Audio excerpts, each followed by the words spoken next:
Hi friends, this is ओम और इस lecture में हम लोग हमारा नाइन्थ न्यूमेरिकल कर रहे होंगे, जो कि अब तक हम लोगों ने जो आर्ट्स न्यूमेरिकल किया है उससे थोड़ा अलग है, इसलिए मैंने इसको ले लिया है। वैसे तो बहुत ही सिंपल न्यूमेरिकल है, 2 मिनट का सॉल्यूशन है इसका, बस इससे ज़्यादा कुछ नहीं है। 4 लाइन में इसका आंसर आ रहा होगा, लेकिन इस तरह के क्वेश्चन हमने करे नहीं थे, इसलिए मैंने सोचा एक ऐसा भी ले लेते हैं जिसमें हमें राइट हैंड साइड को सॉल्व करना होता है। ठीक है, अब तक हम लोग लेफ्ट हैंड साइड वाला सॉल्व कर रहे थे। अगर इस तरह से न्यूमेरिकल हो तो राइट हैंड को सॉल्व करके हम y3 को इक्वल लाएंगे, इस तरह का समझते हैं। और इसके बाद देखो, इसके बाद हम लोग पढ़ेंगे बैकवर्ड डिफरेंसेस। ठीक है, तो देखो बैकवर्ड डिफरेंसेस क्या है ना, उसमें इसमें जो फार्मूला है फॉरवर्ड डिफरेंस है, उसमें बस फार्मूला चेंज है और साइन चेंज है। तो क्या है ना कि यहाँ पे 9 न्यूमेरिकल कराने का यहाँ पे यही रीज़न था कि फॉरवर्ड डिफरेंस में 9 न्यूमेरिकल जो कर लियो वही सेम लॉजिक तुम्हारा बैकवर्ड डिफरेंस में ही लगेगा। तो जो बैकवर्ड डिफरेंसेस का होगा ना, उसके अंदर मैं बहुत कम न्यूमेरिकल करा दूंगा, 1 या 2 न्यूमेरिकल करा दूंगा, क्योंकि अप्रोच बिल्कुल सेम है, बस फार्मूला अलग है। इसलिए ही मैंने नॉन न्यूमेरिकल प्रैक्टिस करा दिया है। और इसके बाहर कुछ नहीं आने वाले एग्जाम में, इसी तरीके के न्यूमेरिकल को आपको घुमा घुमा के पीछे पूछेगा, इससे बाहर नहीं पूछेगा। ठीक है, तो चलो हम लोग इसका सॉल्यूशन देखते हैं। हाँ, तो राइट हैंड साइड से को पकड़ के हम लोग सॉल्व करेंगे। तो RHS, तो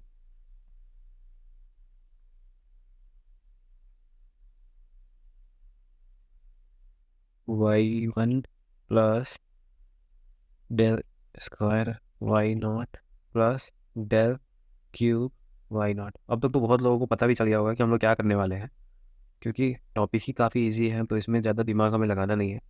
तो देखो y2 है, और डेल का मतलब हम लोग जानते हैं, यहाँ पे जो डेल है वो होता है हमारा फर्स्ट फॉरवर्ड डिफरेंसेस। इसको कैसे लिखते हैं, फर्स्ट टर्म 2 मतलब एक ज़्यादा, और फिर दूसरा टर्म वही सेम माइनस, ये हो गया, फिर प्लस। अब इसको कैसे लिख सकते हैं, एक डेल को बाहर रखो और एक डेल को y0 को दे दिया, तो y0 को दिया तो क्या बन गया, y1 माइनस y1 नॉट। ठीक है, फिर प्लस, अभी 2 डेल बाहर रखो और एक डेल y0 को दे दो, तो क्या बन जाएगा तुम्हारा y1 माइनस y0। ठीक है, इसी तरह करते करते हम लोग सारे डेल को फिनिश करते हैं इक्वेशन से। अब ये y2 ये हो जाएगा 2y2, फिर माइनस y1, और फिर क्या होगा, फिर इसको हम लोग सॉल्व करेंगे, तो ये आ जाएगा आपका del y1 minus del y0, फिर प्लस इस डेल स्क्वायर को अंदर कर दो, तो del square y1 minus del y0। ठीक है, डेल स्क्वायर y0, तो ये तुम्हारा इक्वेशन आ गया। अब इसके बाद हमारे पास फिर से सिंगल सिंगल टर्म आ गया, डेल डेल, फिर ये डबल डेल, और फिर ये डबल डेल, तो ये इसको हम लोग सेकेंड फॉरवर्ड डिफरेंस भी बोलते हैं। बाकी इसको हम लोग, अब हमारे लिए ज़्यादा मुश्किल नहीं है, बस हमें इसको ओपन करना है, फिर फर्दर ये अपने आप ही सॉल्व हो जाएगा। अब हम जानते हैं कि ये जो डेल y1 है तो क्या हो जाएगा, y2 माइनस y1। अब ये डेल y0 है तो यहाँ पे हो जाएगा तुम्हारा y1 माइनस y0। अब ये डेल स्क्वायर है, तो एक काम करते हैं, एक डेल को पहले ही रखते हैं और फिर y1 को डेल करते हैं, तो हो जाएगा आपका y2 माइनस y1, और फिर माइनस एक डेल को बाहर ही रखो और एक डेल को अंदर कर दो, तो फिर ये बन जाएगा y1 माइनस y0। ठीक है, ये लास्ट नंबर आ गया।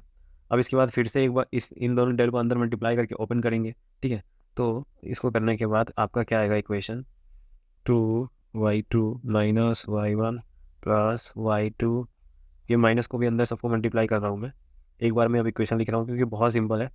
अब इसको ज़्यादा एक्सप्लेन करके मैं टाइम वेस्ट नहीं करूँगा आपका, plus y0 plus y3 minus y2, फिर माइनस, फिर आ जाएगा मेरा y2 माइनस y1, फिर ये माइनस, यहाँ पे आ जाएगा y2 माइनस y1, और फिर प्लस y1 माइनस y0।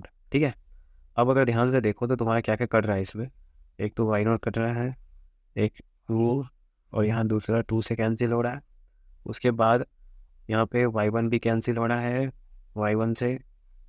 अब फर्दर तो मुझे कुछ खास दिख नहीं रहा है जो कैंसिल हो रहा है, तो हम आगे बढ़ते हैं। अब इस माइनस को और ये जो माइनस है ना, उसको अंदर मल्टीप्लाई करके चेक करते हैं। तो इसको अंदर मल्टीप्लाई, तो हमारे पास बच गया y2, फिर माइनस, इन जब को मल्टीप्लाई किए तो y1 फिर प्लस हो जाएगा, और यहाँ पे आ जाएगा 2y1 माइनस। ठीक है, और यहाँ पे आ जाएगा y3, फिर यहाँ आ जाएगा minus y2 plus y1 minus y2 plus y1। ठीक है, अब क्या है, अब इसमें देखते हैं हम लोग कि हमारा क्या क्या कैंसिल हो रहा है। अब देखो यहाँ 2y2 है, ये y2 माइनस 2y2 ये कैंसिल हो गया। उसके बाद हमारा ये, एक तो हमारा ये y1 और ये प्लस y1 है ना, हाँ, तो ये माइनस 2y1, ये y1 और ये y1 कैंसिल, तो हमारे पास सिर्फ क्या बच गया, हमारे पास सिर्फ y3 बच गया, और हमें यही प्रूफ करना था कि हमारा ये दोनों एक दूसरे के इक्वल है और हमने फाइनली प्रूव कर दिया। तो अब जितने भी टाइप के न्यूमेरिकल्स है वो सारे मैंने कवर कर दिए हैं। आई होप आप लोगों को अच्छे समझ में आया हो। तो आज के लिए इतना ही। Thank you.